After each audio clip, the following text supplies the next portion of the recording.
Welcome to Two Fat Guys and an Album. Each week on this podcast, we take a deep dive into a classic album. We discuss what made it so relevant at the time and if that still holds up today. We also discuss what's new in music, what each of us are listening to, what we're looking forward to, what shows are coming up. And then finally, we close each episode with a kind of a look at a hidden gem, some overlooked or piece of music that didn't quite get enough attention. I am Mike Blackburn, your host and narrator. And with me is my good friend, the Maestro of music, the siren of sound, the doctor of the diminished chord, Brek Hufnus. Hello. Well, you didn't wait for me to say welcome, Maestro, but okay. Welcome, Maestro. Hi. I was saying hi to them. Yeah. Welcome to... I'm thinking Seven Nation Army for my walk-up song. Salvation Army? Well, that's what he originally thought it was, but Seven Nation Army. Right, okay. Well, Yeah, just thinking it, just throwing it out there. with walk-up music? Yeah. Why don't you wait for our first live show? And that would be great. All right, I'll save it then for you're going to that. have some walk-up music. Gotcha. So this is episode 4. It is. We're going to be talking about the album Brothers in Arms from Dire Straits. We are. But before we get there, I got a couple of kind of follow-up things from previous. As do I. Well, maybe we should start with yours. Okay, first of all, it's a little, we're trying, it's our 4th podcast. We're trying to get our podcast out there and visible and all that stuff. Still working out some of the kinks. Clearly. Yeah, but I put, typed in the Fat Guys podcast so I could see how it's going. If it got properly up, checking it out. Is it on YouTube and all that? Yep. It turns out there are other Fat Guys podcasts out there. Really? Apparently our crack research and development team didn't realize that there were so many Fat Guys podcasts out there. So if you're looking for us, you have to type in Fat Guys and an album. 2 Fat Guys is not enough. If you found us, you're one of the smart ones. We like you. But having said that, I believe that we are the only Fat Guys podcast that matters. 2 Fat Guys and an album, the only Fat Guys podcast that matters. We got kind of a subtitle, huh? Yeah, I like it. Yeah. And then From The Clash. Who? The Clash. The only band that matters. Episode 1. So the other thing is we have to remind everybody to like and subscribe because I don't think we say that enough. And sometimes we say it at the end, but I mean, that's going to be like in an hour. So I'm going to tell you now, like and subscribe. If you like us, like and subscribe. If you don't like us, like and subscribe anyway. We'll be better next time. 2 Fat Guys and an album. We'll be better next time. That can be our other line. That's what I got so Workshopping them. Huh? Yeah. You good? Oh, we're doing a correction? Is this also the correction part of the show? Yeah, from last week? Why not? So last week we talked about 2 weeks ago. 2 weeks ago, we talked about episode 2. We talked about 8-track tapes. I'm thinking of 8-track tapes. Yep, episode 2. Oh my gosh, it was so long ago. It seems like yesterday. And you would ask me about 8-track tapes, and I was essentially correct in explaining that an 8-track tape has 8 tracks, hence the name. And it's like having 4 tracks. Like if each finger is a track, there's 4 of them, 2, and then 2. So stereo. Yeah. Stereo. 4 times 2 is 8. 4 stereo tracks, 8. But I mixed up with the traditional cassette tape when I said you flip it over. You don't actually flip over an 8-track tape. One of the interesting, it just goes in the thing, and I don't know if in the player, and then there used to be a button you would press and you could skip tracks, and that was actually kind of fun about it because it would have like 4 songs on a track. So for you who likes to skip songs, you'd be able to skip to. It's like having a 4-sided album almost. The songs would be broken into 4s. We had like one of those stereo console units. My father got somewhere, and there was an 8-track in there. 8-track player in there. And we probably had 5 different 8-tracks, but I couldn't tell. I don't Yeah, remember 8-tracks playing them. weren't exceptionally I think popular with me. I did not own an I 8-track. think one of our friends had an 8-track in the car, Okay. but I couldn't recall who. Yeah, at I the was time. more of a Yeah. cassette person in the car or until Yeah, the whole. But at any rate, I did want to clarify that I do in fact know what an 8-track tape is.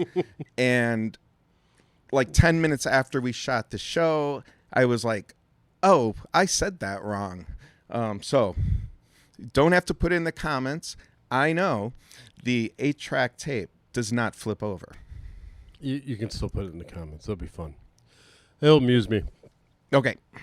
So I got a couple of things before we move on. So kind of the cool thing about doing Brothers in Arms this week is how much over the last couple of weeks we've kind of talked about MTV.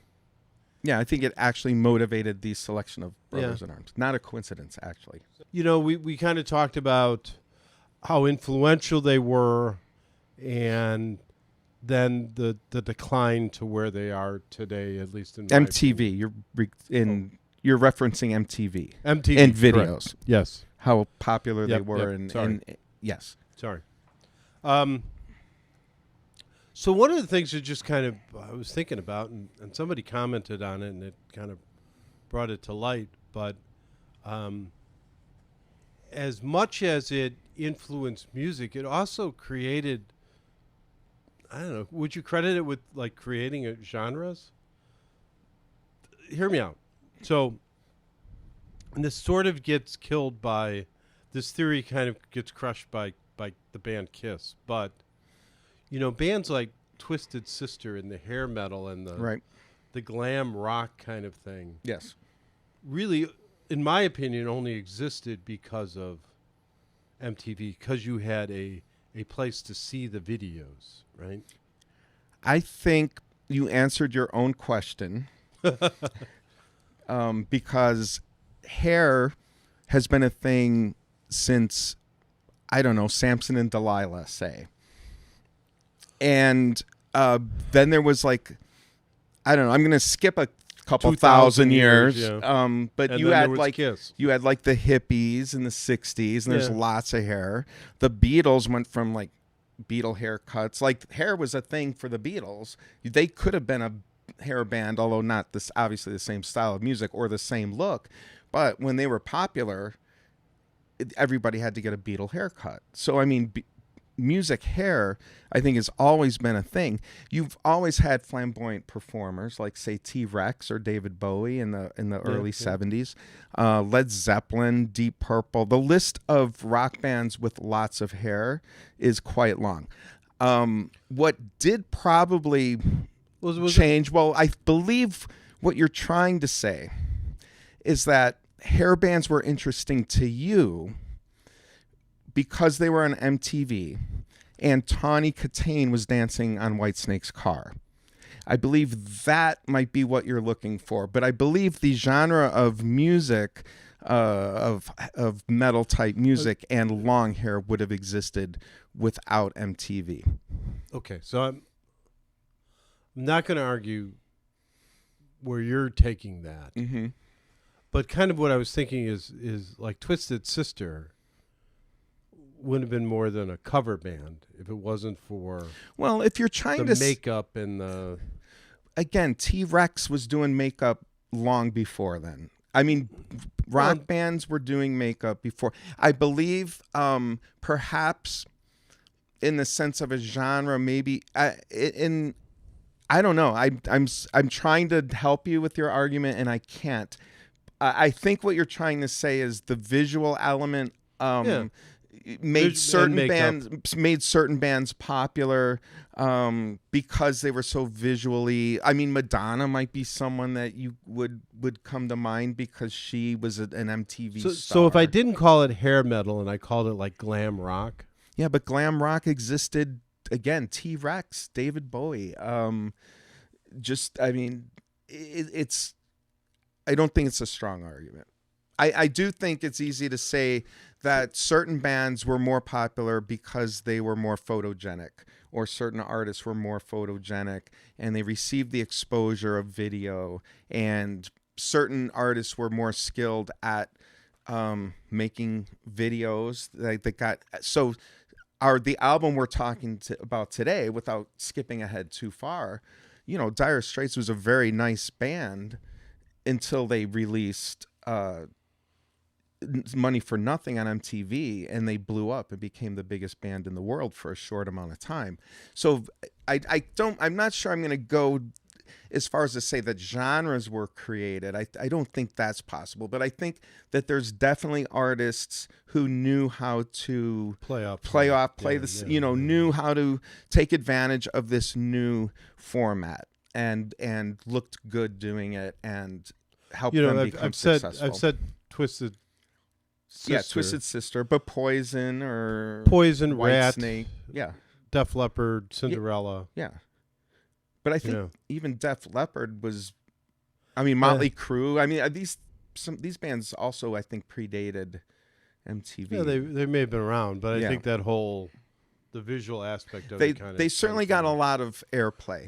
But so the one that I think it would have been easier to kill my argument, I did it myself with Kiss. So yes. So Kiss, was early 70s. Right. And the makeup, but they were a good rock and roll band, as well as having all the makeup. They were a rock and roll band. They were known for their stagecraft and their pyrotechnics. They were known for their exciting live performances and, of course, the makeup. But by the time MTV came along, they were breaking up. Past their thing. Yeah. Well, they were breaking up. They might have been made for MTV had they been around them, but I think they did just fine without MTV. They did. So all right. Now hit the intro. Ladies and gentlemen, let's get ready to rock. In the red corner, an album that needs no introduction. Coming in at 418 on the Rolling Stone 500 Greatest Albums of All Time. This record also features Rolling Stone's 96th ranked greatest guitar player of all time. It's an atmospheric arena rock album that produced 5 singles and sold over 30 million copies. Was the first to sell 1 million CDs and spent 14 weeks at #1 on the UK charts. Released by Hall of Famers Dire Straits in 1985, this is Brothers in Arms. And in the blue corner, 2 fat guys. This is 2 fat guys and an album. All right, so we're excited to talk today about Brothers in Arms by Dire Straits. So we start this always by kind of talking about the band, which I'm fascinated to hear what you have to say about the band because, as much as I've been enjoying this music and, Dire Straits is probably a band for me that goes back as long as I've been listening to music. Sultans of Swing was kind of it's a great song. And we grew up listening to the Loop in Chicago. Yes. How often did they play Sultans of Swing? A lot. And that's a song I could listen to 20 times in a row and not get sick of, to be honest. But all that being said, and thinking of all the great monster bands that were around in our era, this is probably one of the few major bands that I can only name one guy out. Oh yeah, I know Mark Knopfler. I don't know any of the other band. There were some interesting players on this album, but that weren't really members of Dire Straits. So first of all, of the normal Dire Straits members, I can only name one: Mark Knopfler and his brother Bro Knopfler, who I think left the band early on. Okay. So it was a brother act as it started, and it's kind of unfortunate we don't know the rest of the members because it's quite a good band. But on this particular album, they brought in Omar Hakim on drums, who had played with Sting on the Dream of the Blue Turtles. Did he and tour was with them? That's a trick. I don't think he did. I don't believe he was able to tour, but I don't know for sure. I think actually the band's drummer did the tour. Okay. But I don't think he was able to tour. But they did bring him in to do the album, and they also brought in the Brecker brothers to do their trumpet. Awesome trumpet and saxophone musicians of the day. First call, as good as it gets. So they brought in some stud players to fill out the band a little bit for that. So that was kind of interesting about this. And of course, Sting snuck into there a little bit. Right. Not a regular member of the band. Yep. And when I saw them live, I was disappointed that Sting wasn't there, although I was pretty sure he wasn't going to be. Yeah. Was Sultans of Swing, was that the first album? I believe that was the first album. I think that was, I'm going to say 1977. And they had some, and they had a lot of 78 actually, making movies. They had a lot of success, but not the massive commercial success that this album brought them. But they had Sultans of Swing. They had making movies where they did Romeo and Juliet and Tunnel of Love and Espresso Rock, all really good songs. They had a live album they did in '84 called Alchemy. It's a fantastic live album. Doesn't have any of the Brothers in Arms songs on it, unfortunately. Romeo and Juliet is I don't know, one of those songs that I don't think gets enough play. It's an amazing. The Killers just covered it recently. Did they really? Yeah. I don't think I've heard it. So I will definitely check that out because I like the Killers and I love this song. Yeah. And then on to Brothers in Arms, and I think at that point, he was just as surprised as everybody else at the success of it. It just blew up. Well, and you can't talk about. So you kind of alluded to Sting being on the album. Yes. And of course he did the intro to Money for Nothing. Yes. And you can't talk about that song without talking about the video. Exactly. And the video was on MTV every 20 minutes. It absolutely was. So interestingly enough, so the intro that Sting sung is I Want My MTV. Right.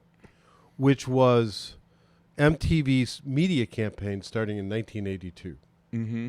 You know, that was what you all their commercials were based out of all of their, and then suddenly it's like it was written for them. Right. And then here comes this song with that hook in it. Yes. And then the video. Well, I think the song was using it facetiously. Probably. Yeah. But it didn't bother them and nobody noticed. No. And then that video, man. It was a cartoon. Yes. I believe one of the first like digitally animated type of and so it was basically like two furniture movers. Right. Moving a refrigerator or something into a house. Yes. Singing this song. I think what they had was the video of Dire Straits singing the song, and the idea is they were commenting on how easy the rock his life is, right, compared to their laborious job, which got to be true. Although trying to set up for a podcast, you would doubt that. There's a lot to setting up podcasts and being a rock star. I don't think it's easy at all to be a rock star. But Money for Nothing wasn't the only kind of super successful song off of that album. No, they had a bunch of songs. I'd have to backtrack just a second. I forgot to mention Tony Levin, who played Chapman Stick on Why Worry. So he was also on this album as a guest artist. Didn't we see him recently? We did. We saw him with Beat. Yeah. And of course, Tony Levin played quite a bit with Peter Gabriel as a solo when he was a solo artist. Yeah. So 5. Speaking about makeup artists, Peter Gabriel. Yes. Long before MTV. Yeah. Well, he was very theatrical, and actually, if we're gonna go in that direction, his So album was probably around a similar time and benefited quite a bit, I think, from MTV as well. So, also on this album, So Far Away, Walk of Life, yes, were all major hits for him. So it wasn't like a one No, it was not a one-hit album at all. Brothers One, in two, Arms. 3, 4, 5. Yeah, 5 singles. Where'd I you, think Brothers in Arms only in the UK. They had 4 songs, top 20, not just released, but top 20 songs. what are the 4? I have So Far Away, Yeah. Money for Nothing, which actually charted number 1. Yeah. Walk of Life, 7. Brothers in Arms in the UK, 16. So that's 4 top 20s. And Your Latest Trick was a UK top 26. Your latest trick could be, well, it wasn't at the time, but it could be now. Mm-hmm. My favorite song on this album. Great song. And that's the one that has the Brecker brothers playing on it, the saxophone and the trumpet. So this is, Money for Nothing. I mean, these are rock and roll songs. Yep. And then here comes this jazz song. Yep. Bossa Nova. Which could be, it could be played on a jazz station today. Mm-hmm. It's an amazing piece of And music. the harmonies, or jazz Yeah. harmonies. Yeah. Really terrific song. So at the time, the other song that I was waiting for you to say this, but the other song that I liked was a song probably about mercenaries, Right Across the River. Yeah, and that's interesting because we'll get to the perfect album conversation, I'm sure we will. and that is the one that is probably for me.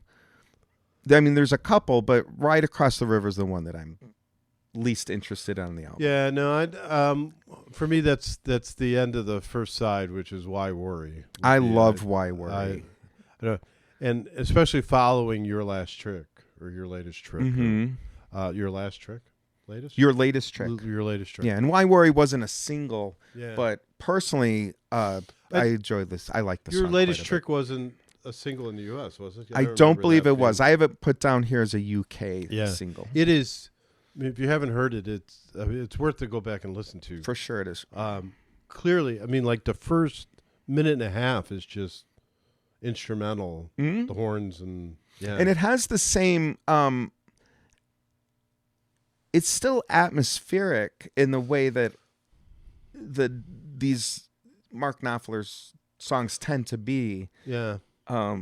But not at all like Money for Nothing, say, or Walk of Life. No, it actually reminds me a lot of his solo work. Right. So, like, there's a song I really like of his. I believe it's called Prairie Wedding. Okay.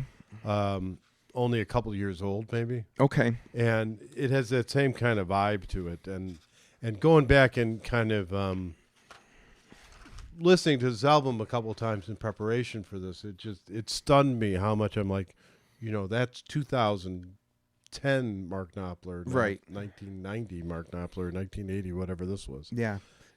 Yeah, I really like his All the Road Running solo effort in 2006 with Emmylou Harris. I'm a big Emmylou Harris fan. So I do like his I do think they petered out a little bit as a band following. They got too big too fast in a way. Yeah, They were. yeah. I think it. I think it was too much. I don't think Mark Knopfler really wanted that level of fame and he wanted to make his own music, and so I think he backed away from the band at that point. And so and then he went on to make some really good solo albums that I still liked. There's a tremendous video from this era of probably from this tour. Just looking at what they're wearing and kind of. Oh their yeah, age. total 80s, Right. the headbands God, and the hair Scream and 1980. Yeah. You could do. yeah, it was almost like an Olivia Newton-John very, very cool. Physical is the song Right. I'm thinking of. Yeah. Yes.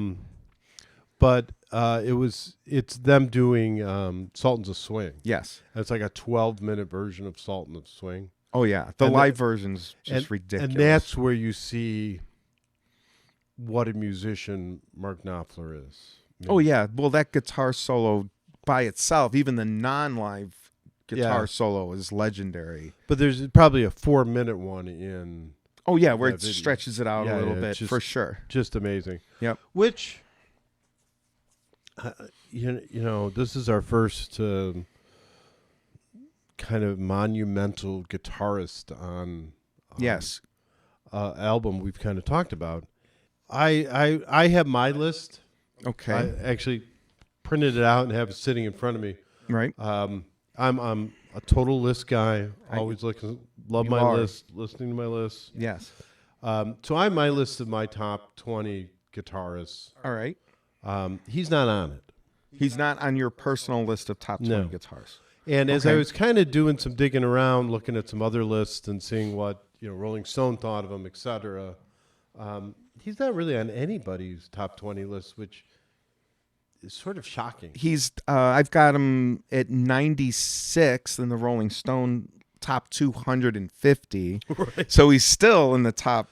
I don't know. You do the math. No. And David Frick, who's a writer for Rolling Stone, really highly regarded music critic, has him at 27, but still not top 20.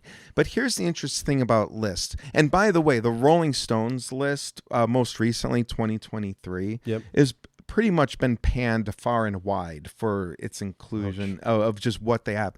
And I do have the top 10 here if you want to go in that direction. So I will say before you get there that my top 4 on my list are their top 4. Yeah. Slightly different order. I have 3 and 4 reversed, but I was pretty proud of myself for agreeing with Rolling Stone. And then 5 we went off the. Yeah. Well, and we can I have at 5? I have a can I back up just one thing, cuz it just has to do with lists. And so they have Eric Clapton, I believe, at 15. Okay. And at 16 they have Robert Johnson.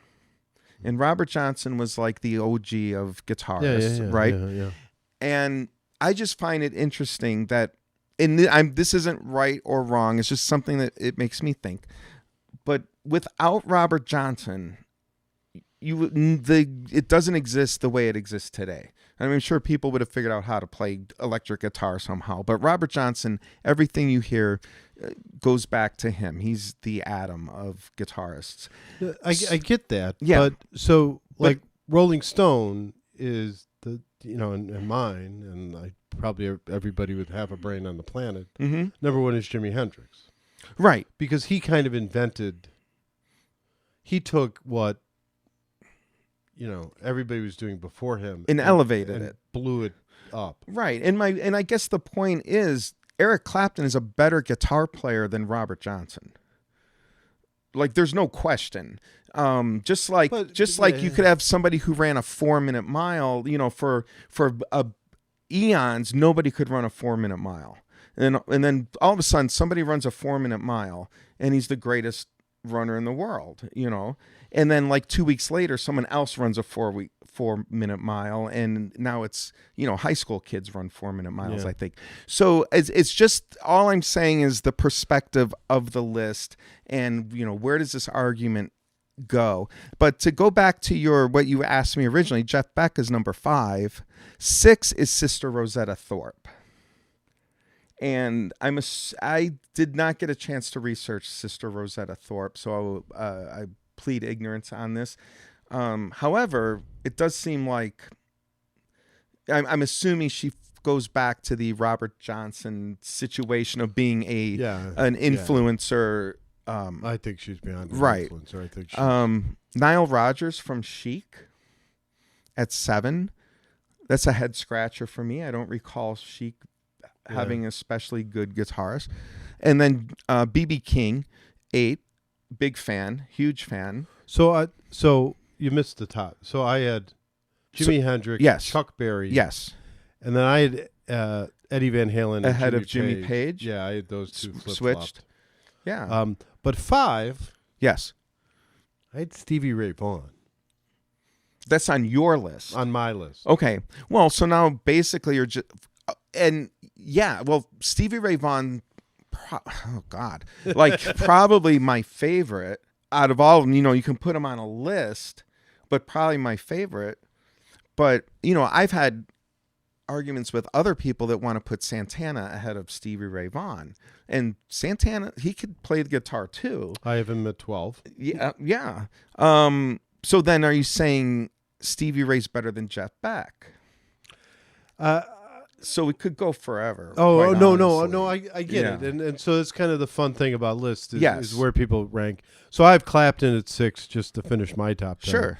Prince, Yeah, I think that's fair. David Gilmour, Yes.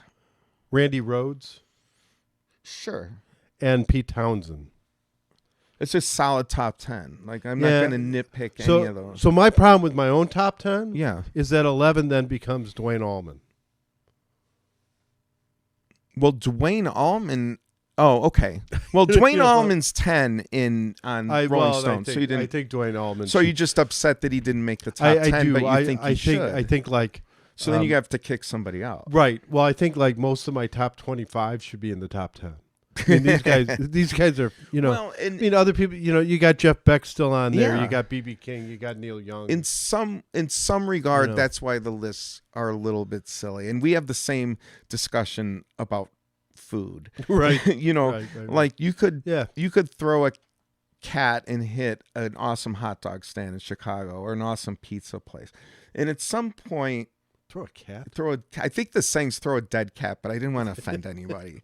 Wow. So I wasn't going to say that. I think you still offended people. No, I'm not going to. Either way. Cards and letter. Brek Oh, Hufnus. jeez. I'm a cat owner. I'm a happy cat owner. But we, I don't know. Just Send so your cards anyway, and the letters. point being, there's a lot of options. None of them are bad. I mean, some of them are bad, but you have many, many, many good options, and whether they are third or fourth or fifth is almost inconsequential. We're arguing about greatness. We're arguing about levels of excellence here, of No, superiority. I get it, and that's So that's- once you're that's in, what I enjoy these lists because it opens up the floor for the debate, yeah, and you get to argue your point. yes, Should Stevie Ray Vaughan be ahead of even Eric Clapton? But again, Rolling Stone had Clapton like some crazy number, like right, 30th or something. right, which is not right. Which, yeah, I mean, it's just, and I get where, I glanced through some of that list, and there were some head scratchers on there, but I get when you were the first, or you were that Right. that cutting edge. No, that's you, and like it didn't exist until you were there. correct. So there needs to be credit for that, and I think it'd be sad if we lost some of those names. Yes. From, No, they need to be recognized for their significant contributions. So maybe there should be, a pre and post Hendrix guitar list. So here's and if I may diverge from guitar, it brings to mind goat. Louis Armstrong on trumpet in the 20s. Mhm. He was, considered the greatest trumpet player of all Yeah. time. Yeah. Today, a really good high school trumpet player would be as good as, could play everything that Louis Armstrong played. Now, would a really good high school player have the same soul and the same musicality? I don't know. But as far as blowing notes and pressing buttons, the technical aspect of it, like my 4-minute mile analogy, it's just people have gotten better. All these guitar players stand on the shoulders of those. Correct, right. So that would be, I guess that would be an interesting point. Start at the GOAT, start Right. at Hendrix, and go, here's Hendrix and everybody after, and then everybody before. Yeah. Because I'm sure Hendrix was influenced by a lot of these. Influence was Other people. sure, right. But Stevie Ray Vaughan, he's on this list of top 10s. And again, you have the list of players that are the greatest, but the ones that I want to listen to the most are B.B. King, Dwayne Allman, Yeah. and Stevie Ray Vaughan, probably. I can't really argue with you. Right. All right. So we're talking about Brothers in Arms. We're back to Brothers in Arms because So- Mark so Knopfler. I will say Mark Knopfler, We're a great guitarist who has his own sound, very distinctive, technically very proficient. Dire Straits, Sultans of Swing, fantastic solo. And when you hear Mark Knopfler play, it's Mark Knopfler. It's Right. very, very distinctive. And so how does that not rank him high? higher because there's Dwayne Allman and B.B. King and Stevie Ray Vaughan in the way. Yeah, and again, he's maybe more of, but he doesn't aspire to play in that manner either. He's more of a country roots inspired player. He doesn't flash that often, but everything he plays is beautiful and tasteful and lovely. It is, to your point, it is such a distinctive sound. Yeah. So I'm not sure where I would put him. I would put him ahead of Joni Mitchell, who's number 9 for sure. Pretty sure I'd put him ahead of Nile Rodgers from Chic. Yeah. So, but yeah, he's definitely a guitar legend, and no matter what number you put him at, he's top tier as far as I'm concerned. Interesting. All right. So Brothers in Arms, great album, perfect album. Yeah, I think it's a great album. It's interesting because it's coming off of our discussion of Supertramp and Breakfast in America, and I personally place them very similarly. Great, a lot of great songs. I think both albums had a lot of singles on them. There was nobody bigger than Supertramp when they were out. There was nobody bigger than Dire Straits when they were out. I don't know that it has the historic gravitas of other albums, but I think it's a great album. Not perfect. There's a couple songs. Yep. There are a couple skips on that album. But I also think it exists as an album, and this is still back in the day of album rock. Yeah, I like it as an album. If you're picking out, I like the singles off the album, plus Why Worry, which you're not as huge a fan of. Yeah. The other songs are fine. So really good album. I probably put it ahead of the Supertramp Breakfast in America on my personal list of the albums that we've reviewed so far. So 4 of 4? 3 of 4. Ahead of Supertramp. Oh, ahead of Supertramp. Yeah, okay. better than Breakfast in America. Okay, gotcha. Yeah. So my opinion is I think it's a great album from the historical significance of everybody who is 10 years older or 10 years younger than us knows this album. True. It was such a cultural. Yes, I was going to help you out with that. Yeah. Just cultural significance. They were the biggest band at the time. This was the biggest album. And tied to MTV. Yes. Which was also right. So they kind of went hand in hand there as this like sitting on the pillar of popular music at the time. Yeah, this is for sure true. So that's why, to me, this is such a significant album and would be classified as a great album. And it's all set off by Money for Nothing. Yep. A couple other big hits on there. I think there's a couple of songs worth listening to now. I think are really good. Yep. And I will say my favorite song is Money for Nothing. Like I'm just gonna go total sellout. Meathead. No, but that's the song. Fun. It's still fun when that song comes out. Yeah. I haven't seen the video. I didn't watch the video again before this podcast, but I'd love to see. Might go out and might check it out. Yeah, might look it up. Yeah, I actually did, and it was pretty fun. Yeah, it's great. So that was the first video, by the way, on MTV Europe. Yeah, I think I heard that. Yep. So I kind of laid out the album or the video, what the topic was. I can picture what it looked like and everything off the top of my head, and I probably haven't seen it in 25 years. It's embedded in your head. Yeah. So that again goes back to being a great album. Yeah, I'm not going to try to talk it down from that. It's a great album. All right, I think that takes us to the end of Act 1.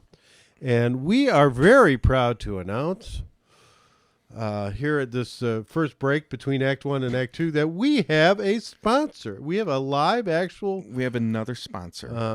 So a live read sponsor that we got, a brand new sponsor. And I will let the... I'll let the Maestro music. All right, I'll do my best with it. Two Fat Guys and an Album is sponsored by Deeper Connections Counseling, helping people connect to themselves, the people they love, and the world around them through individual and couples therapy. And I can tell you, this guy knows reading, not like a couple goofs like us. This guy's been doing it for a while, and he's awesome. Well, yeah, he is. But I also think it's the older I get, the more I appreciate good mental health. And I think it's pretty easy to get, even doing something fun like setting up a podcast can be stressful. But there's so much going on in the news and in the world today. Jobs and stress and corporations and blah, blah, blah, blah, blah. It can really kind of wear you down and, cause problems in your own head. And that kind of affects the relationships with your friends and your spouse, right? So it's good to have somebody to talk to. And if you don't necessarily have that in your life or things aren't quite going the way you want to, it's good to have outstanding people like this to be able to reach out to and kind of talk through things with and maybe get a little sound advice. So we're happy to have them as a sponsor. And yes, well said. Yeah. And we hope to continue that relationship for a long time. With that, I think we got a couple others. Hey, two fat guys and an album fans. This is Diane Blackburn, realtor with Baird & Warner and proud sponsor of this podcast. I pride myself in being committed to serve as a trusted real estate advisor for all my clients. Whether you're looking to sell, buy, rent, or lease, feel free to reach out and let's chat about how we can work together to make it happen. If you're watching, scan the QR code for my website or give me a call at 630-638-1999. See you on the flip side. Are you someone who needs help with their Instagram or TikTok? Well, you're in luck. LR Media is here to help. Email me at laurarose2003@aol.com to get started. Let's make your social media shine. Welcome back to Two Fat Guys and an Album. So this part of the show is where we kind of talk about music we're listening to, new music that's coming out, maybe our thoughts on upcoming shows. I know there's a couple of big things kind of coming up here that I'd like to talk about. But let's start with some new music. You got any? I do. New music? Yeah. I'm liking The Sacred Souls. They've been described as golden-hued soul, and they play. It's a modern band, current band. Yeah. But they play classic soul music. Like they sound like they could be straight out of the '60s. It's very smooth, awesome sound. The current song that's getting a lot of play is Live For You. It's got an incredible bass line. And I know you like to disparage bassists, which make up, I'm sure, a large part of our audience. So you may want to walk that back first. Never said anything bad about bass players. But if you listen to this song, it would be nothing without the bass player. The bass player makes the song. It's an incredible bass line, reminiscent of the Motown master James Jamerson, and one of the great bassists of all time. Yeah, he's the Motown bassist. I don't know how deep you want to go into it, but like everything that was recorded in Motown, he's on. And I don't have the exact number in front of me, but I'm going to say he was on 56 number one hits.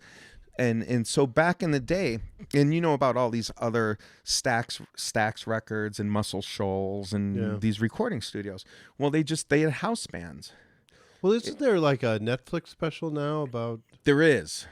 Well, there's several. I mean, there's one for Stax and Muscle Shoals. But isn't there one about, the great, like studio artists, guys who were in studio bands that. Are you nudging me to the HiredGuns? Oh, the HiredGuns. Yeah. HiredGuns. Yeah. So that's a little bit different. Those aren't studio players. Those are touring musicians. So they're okay. Yeah. So HiredGuns, also awesome on Netflix, since you brought it up. But this particular documentary is more about musicians that go on the road and tour with bands. And so even bands that you think about what's a band and what's a solo artist first of all. Sure. So if you're a solo artist, you hire a band. Mm-hmm. Right? So So a Van Morrison, let's say. Would perhaps I don't know if he had a regular crew that he performed with, and possibly he would hire the same people all the time, but not necessarily, and so these are people with houses and car payments and house payments who make their living going on tour. And then when the tour's over, they don't have a job anymore. So until they get picked up on another tour. And it's a fascinating documentary. It's really great.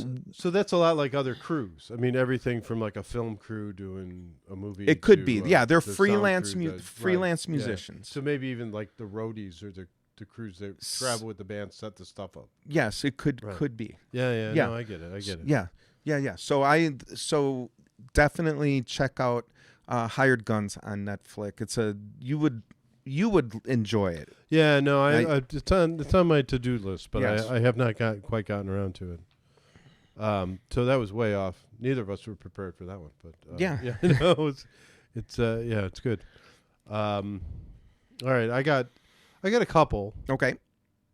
I believe on the episode 1, I talked about Horsegirl. You did.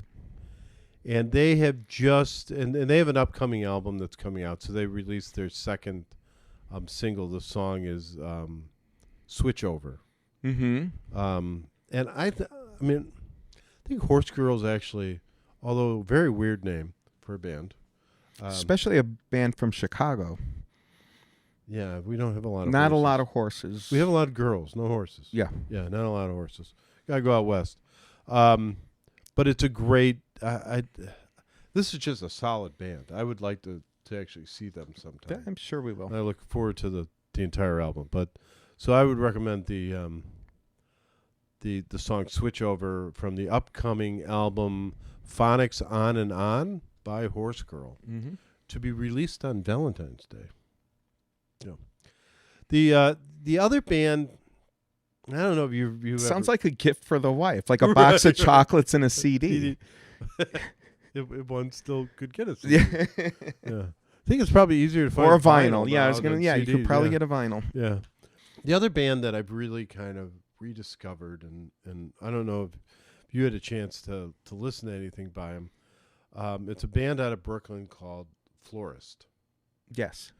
And they just released they have an album coming out, their 5th album called Jellywish. And they just released their second single, Have Heaven. I saw them, I didn't see them, but I watched a video like 5 or 6 years ago when they were on the NPR Tiny Desk concerts. Mm-hmm. And I was blown away by them. So I kind of went back and checked them out again. And I don't know where this band fits in on my recommendation list, but and I got last time I mentioned good music for background music at a cocktail party. You got really upset at me. No, I'm not upset about it. If I was having a cocktail party, I would put nice, relaxing music on also. Yeah. So I think this is good. It has, it's deeper lyrically. It's worth listening to some of the songs. Yeah, I think what I was opposed to was calling really awesome music cocktail music. Background music for a cocktail party. I didn't call it cocktail music. Go ahead. So the lead singer here is somebody I'd like to actually learn a little bit more about. EmilySprague. I have to butcher her name. SPRAGUE, right? Sprague. Okay. She's the lead singer, and I believe she writes most of the music. You would actually really kind of I think be fascinated by her. She collects modular synthesizers. Okay. You can actually go on YouTube and find her talking about these. I have no idea what that is or even means. As the maestro of music, can you explain what a modular synthesizer were, and would you be do you think it'd be weird to collect them? No weirder than any other collection. Careful. No, I think people collect guitars and sure. Yeah. little people and modular synthesizers. Yeah. So if you enjoy that sort of a thing, why not? I cannot explain a modular synthesizer to you in less than 2 minutes. The What- it is a so are you know what a Moog synthesizer is, or you have the idea of a Moog synthesizer. So this is actually an instrument. It's a musical instrument Okay. that creates sound. Mm-hmm. So one kind of easy sentence that I thought might make sense is stringed instruments use strings to make sound. Wind instruments use wind to make sound. Synthesizers use electricity to make sound. Yeah. All right. All right, and Yeah. they manipulate through these modules. And if you've my analogy for the modules, I guess, would be like a guitar pedal board. If you've ever seen a guitar player with a whole bunch of foot pedals out there and they step on the pedals and it makes different sounds. Yep. Okay, so those are modules, and each foot pedal creates a different sound and creates a different effect, and you turn those foot Right. pedals on and off to create, Yep. and they're all kind of chained together, and you can generate the sounds you want using those foot pedals. So a modular synth would just be a bunch of modules like that, and each module does something a little bit different to the sound. Ironically, I was messing around with the synthesizer a couple weeks ago. It's really strange that this has come up. And I was talking to someone who's quite a bit more knowledgeable about synthesizers than I am. And I asked him how it works. And he goes, oh, I don't know. You just turn the knobs until you get the sound that you like. Yeah. So I imagine Emily's a little Yeah. knows more about it than that. But it's really complicated. It's very hard to... Well, you should tell them to watch her videos. Yeah, on no, YouTube. it's super interesting. And but a Moog synth, just to give the idea of what a synthesizer sounds like, the song Popcorn back in the day, you may have heard, or the Baroque Hoedown at Disney's Electric Parade.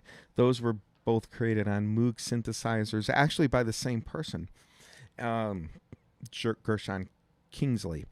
And Not Andy.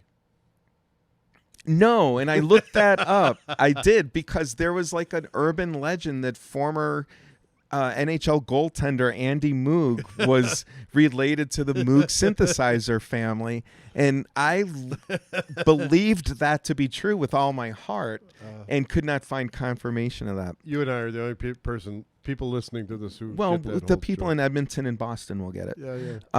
But final words, bands like Yes, ELP, the Beatles used a synthesizer on Abbey Road, and then Tangerine Dream, that's probably, from Risky Business. Yeah. That's the synthesizer that you're hearing that created a great deal of that music. Tangerine Dream's a really good example of it. Yeah. So yeah, that's the best I can do in under. No, that's fair. No, that was awesome. Yeah. Have you ever heard of Florist or listened to anything by them? No, not until you told me about them. Yeah. They're worth. Well, and just to be clear, their music actually is not synthesizer music. No, it's not. So it's not, even though she has clearly a passion for synthesizers and collects them and creates music using synthesizers, as you said on YouTube, you can see it. Her own music is not exactly. Isn't just synth music. I'm interested when this the whole album comes out to give it a listen and see if there's anything like that in there. But I just think it's like it's very chill music. It's like sitting in a beer garden having a couple pops. And yet it has depth and is worth listening to. Absolutely, 100%. Yeah. Okay. I got you. I'm picking up what you're putting down. All right, you got any other new music? Anything on your rotation? Yeah, well, I don't. Michael McDermott has a new album out, and we're slated to see him. We are. We've seen him before. He's best known for kind of a one-hit wonder, a song called "Wall I Must Climb" back in 1991. Having trouble working the mouth today. This is also a song I could listen to 20 times in a row and never get tired of hearing. It's a terrific song. And then he kind of went on and made a lot of sort of more commercially albums, but they were all sort of overproduced and didn't. And it goes back to something we were even talking about before about lo-fi music versus, and so when he's a guy, in my opinion, that benefits from stripping away a lot of the production because his songwriting is out of this world. And I think when he's playing acoustically or in small venues, he is at his absolute best. A true singer-songwriter. A true singer-songwriter. And so the album that came out just recently is Lighthouse on the Shore / East Jesus. I haven't had a chance to look deep into that, but I've started listening to the album, and it's more of that intimate style. And so it's the same kind of music that we heard in the smaller venue, some of the same songs actually that might have been more heavily produced, a bit more. They're still produced, they still have more instruments, but definitely have that intimate sound. So smaller venue is a bit of an understatement. I mean, this is Well, probably 75 seats. Well, Fitzgerald's very small. Yeah. Yeah, he's not playing arenas, but he plays City Winery. Yeah. He played. Where did we see him in Arlington Heights? Can't pull the name. No, but Hey Nani, I want to say it is all 75 seats. Yeah, 100 very people maybe? very intimate. Maybe. Yeah. Yeah. So And I'm sure he could do larger if he wanted to, and he might. But to me, like, this is where I want to see him. I really enjoy seeing him in this. you know, if I was a musician and I could make a living playing smaller venues like that, I would totally do it. Yeah. Well, I think that's what Mellencamp kind of did on his last tour. Is he didn't, I think he still has enough pull to do really large places. Larger, yeah. So he's doing like theater-sized places, maybe 1,000 seats, and I think he intentionally wanted that. I think he intentionally wanted that intimacy with the audience. Yeah, it's cool. So some of the things that the most and I honestly I don't know what I think about this, but AirSupply is touring. Good for them. Kind of, yeah. They'll be playing they'll be playing Waukegan. Okay. Is it Casino? No, I was going to guess it's like the Genesee Theater. Okay. Theater. February 21st. And they're doing 40 shows this year. Yeah. I'm busy. Yeah. I think I'm washing my hair that day. Yeah. So, you're going to have to help me. So the only song that's really kind of an AirSupply song. All Out of Love. I'm all out of love. I can't sing it like them. They have a very high voice. Right. But that was written by Jim Steinman. Steinman wrote, Yes, from wrote one of their Meatloaf fame. songs. Yes. Is that All Out of Love? That's not right. No. You know what? I cannot confirm that. But you could be right. Yeah. You're not thinking of Total Eclipse of the Heart by Bonnie Tyler, are you? Because he wrote that also. No. But you might be right. He wrote a song for them. Okay. And no, there's been better had I Well, we written already that part have enough down. cuts in this show. We could look it up. We could. The scroll down here was added later. Yeah. But that song is actually. I could get dragged to that show simply to hear them do that song. And see if they. So you don't think it's not All Out of Love? It's a different song. You're probably right.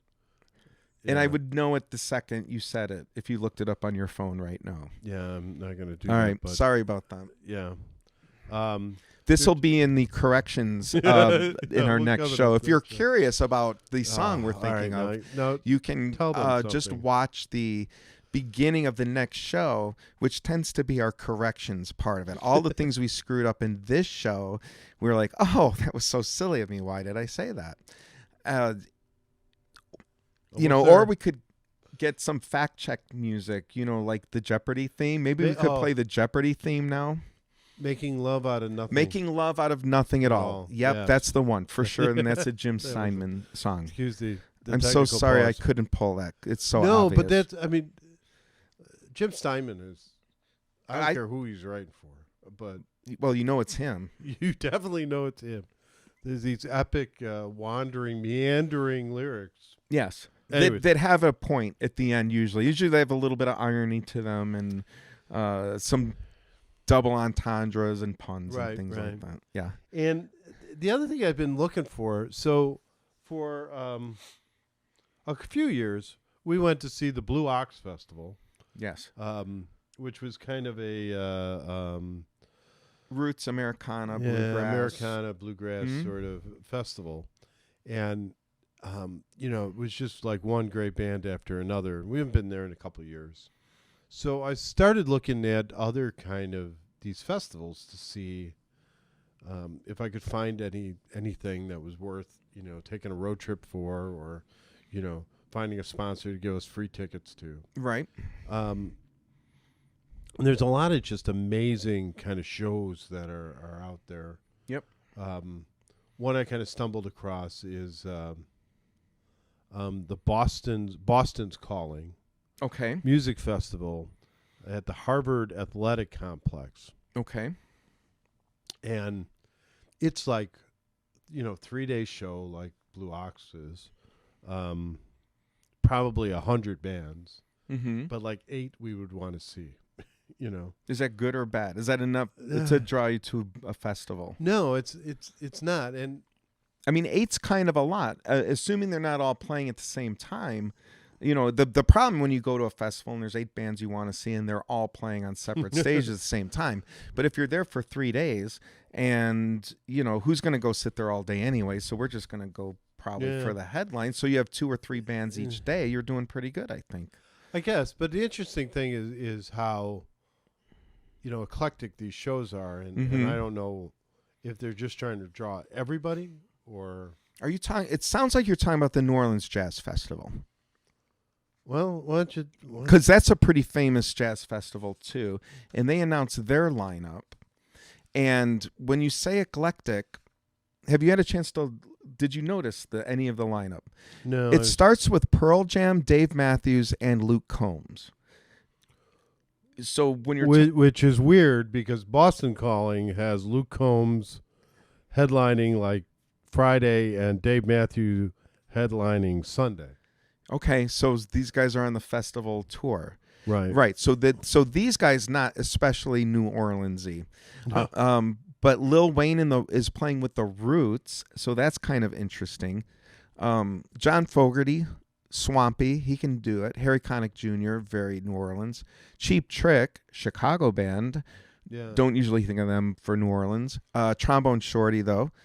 A couple other names I'll just throw out there because there's more than 8. Like, I could go on forever. But Branford Marsalis, Preservation Hall Jazz Band, Taj Mahal, Dumpsta Funk, which is one of our favorites. Absolutely. Samantha Fish, who I don't know if you know of, is an amazing blues guitarist, really great.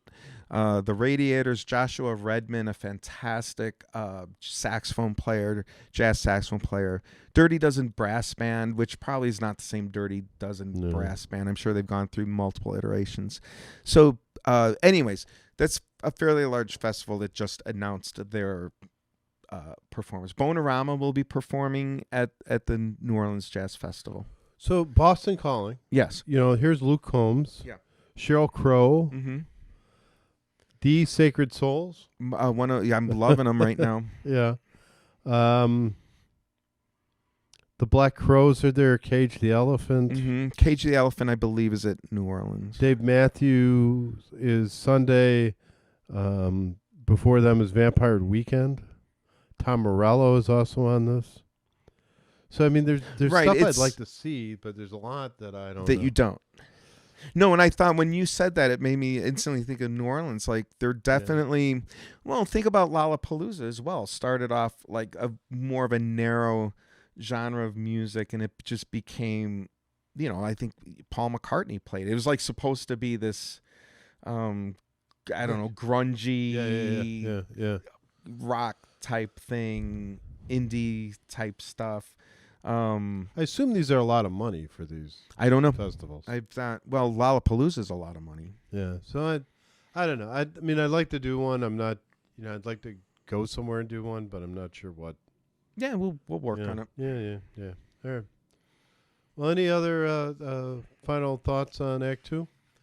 No, I think you hit all of my All right. new music events that are happening. Then we'll be right back after these exciting ads.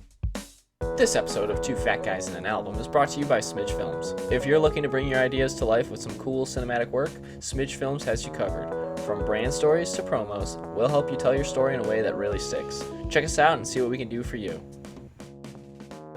Hey, welcome back to Two Fat Guys and an Album. So this is our final kind of part of the episode. We talk about a hidden gem, which we are now calling All the Music You Love and Haven't Met Yet. Sort of an old, new, Yeah. There's music that you love that's great, and there might be some music you haven't met yet, but will love. Yeah. So this is that segment. We will shorten the title here for the next one. But this album, I think, has a fantastic backstory. Can I jump in? Sorry, I apologize. But this is a suicide trigger, a warning. Oh, fair. Yeah. All right. I'll give you that one. So this is the album's called Purple Mountains by a band, which is really a guy, called Purple Mountains. And how we've kind of discovered this album is when we were thinking about doing this podcast and started talking about concepts and whatever. We were still going to see shows and whatever and doing our thing. And we were sitting in a pizza place, enjoying a wonderful pie, Bungalow by Middleborough, in pizza place in Chicago. And I'd gotten into the habit over the last few weeks at this point of asking people what their perfect album was, if they had a perfect album. And everybody, once you explain the concept, that album you listen through with no skips, they would all come up and everybody would have one. Everybody has answered that question but my wife, by the way. Because she doesn't have a perfect album, or she doesn't want to talk to you? No, I don't think she has never thought about... you just never thought about it in that way before. In that kind of concept. And she couldn't tell you the names of songs or albums or artists. She, has a few things she likes, like REO Speedwagon, but, who doesn't? Styx, stuff like that. Yeah. But, anyways. Take it on the run, baby. So in this pizza place in Chicago, I asked, and the server came back with this album. And I downloaded it. And it's actually really good. I don't know if it's a perfect album, if there's no skips there, but it has some tremendous songs on there I thoroughly enjoyed. And after we decided to kind of do this for this part, it's kind of, looked into it because, hey, this would be kind of cool to kind of see what else they're doing and what else they're involved in. And it turns out that this is... the giggle this was his final project. Right. This is just total awkwardness. So the artist behind this is a musician, a poet by the name of David Berman.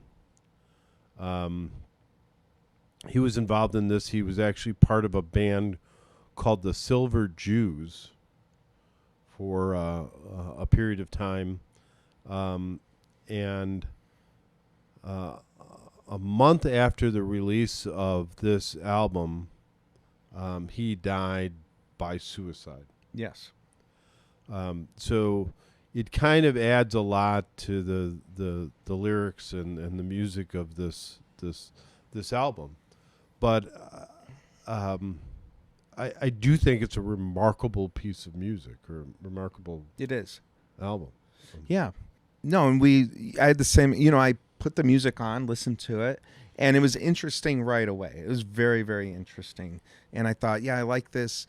My first reaction, of course, was sort of surface, and I wasn't there with the perfect album thing yet, but I was like, this pizza server is onto something here. Yeah. This is a really cool album.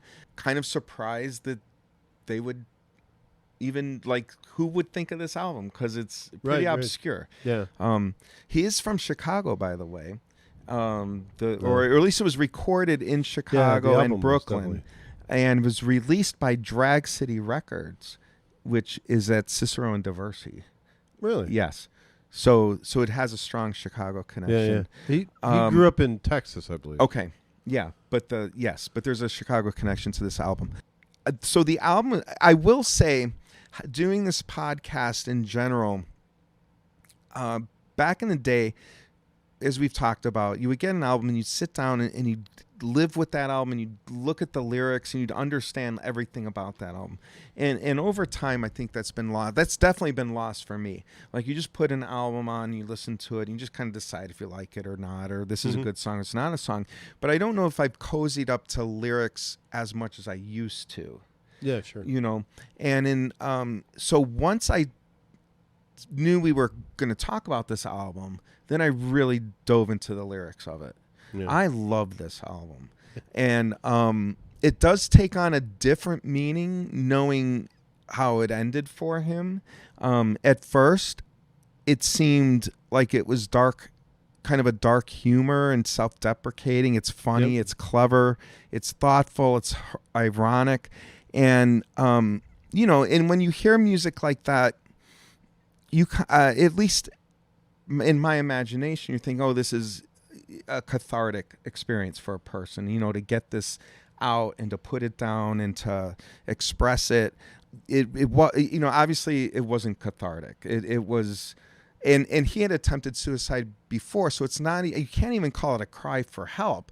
Like, he's pretty much telling you what's going to happen. Yeah. And I don't, and in no uncertain terms, it's one of the saddest songs, albums I think I've ever listened to. Like, one of the most deepest, profound albums. And that's knowing, yeah. Well, just knowing that it was real. Yeah. You know, knowing that this person is truly bearing their soul, the absolute depths of how they feel. So it gives it another layer of depth. The best song on this album is called, in my opinion, Yes. is called Darkness and Cold. Yeah. And there's actually a music video, which I believe is him and his wife. Okay. In the video, which is watching this video, knowing what he would do a month after the release of this album is I don't know. It's powerful. It's just powerful. It's extremely powerful. Yeah. The other songs that I really kind of like on this album is there's a song called Margarita. Margaritas at the Mall. Yeah. Mm-hmm. Really has kind of a Johnny Cash sort of vibe to it. Okay. That's Just the Way I Feel is another really good song. Yeah, that's the first one off the album, and that's the one that is the stickiest for me. Like Okay. it's like that's the one that gets stuck in my head. I think that's the single from the album. Right. You know, but that is the one that to me is just the catchiest. And please don't misunderstand me. It is just as sad as all the other songs. Yeah, but it's the one that for some reason just sticks in my head, and I find it, you know, gets just played over and over in my mind. So I mean, it is really weird because I you know, we got this kind of a tip on that this is a good music. Yes. You know, this woman's perfect album. Listened to it, got into it, was excited by the album, excited by the music, and then you learn the kind of the dark undertones of it. Yes. So it got me to kind of dig in a little bit about who he was. Mm-hmm. And so that's where I kind of found out he was in this band, the Silver Jews. He himself was Jewish. He was a secular Jew, grew up in Texas. But the Silver Jews actually had there was a trio, and the other two members were Stephen Malkmus and, good Lord, Bob Nashtanovich. You're on your own. I'm going to go Nashtanovich, who are both members of the Pavement. Yeah, they went on to Right. So two of the three fairly of them, large success. Right. Yeah. Well, I don't know if it's a large success, but the Pavement had a notable album. Yes. Well, Right? yeah. I mean, you know, in the like the early mid-90s had a notable album, right. And they had a hit song called "Cut Your Hair." Yeah. I mean, it was played. The video was played on MTV all the time.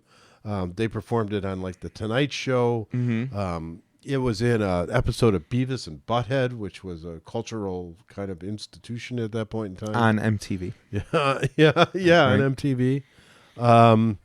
Yeah, they broke through to the mainstream. Right, Yeah. right.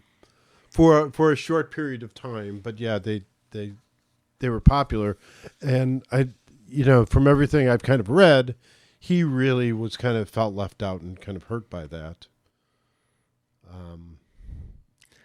Yeah. But he that's went the a different direction in poetry and art and Right. whatever.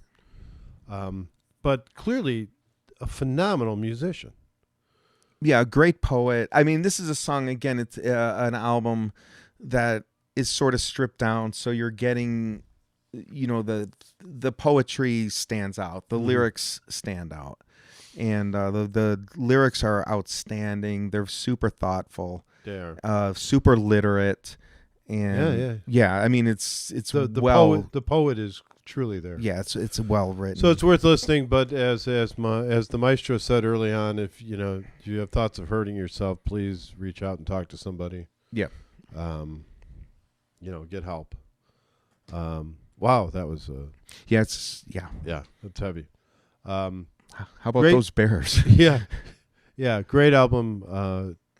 This dude was though on a tragic odyssey, man. Okay, well that I think draws us to the end of this week's episode. As always, I'd like to thank our director, Smidge Films, our PR team from LR Media, our sponsors. We got Deeper Connections Counseling. Again, if you're having some dark thoughts, reach out to somebody.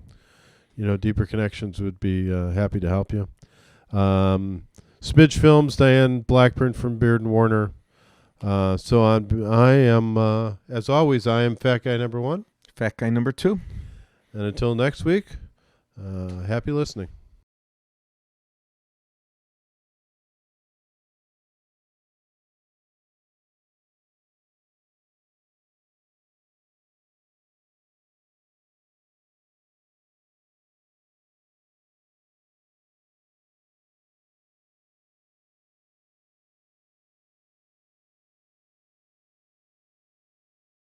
Classic rock is when you have classic things and they really rock and they're just so, classic.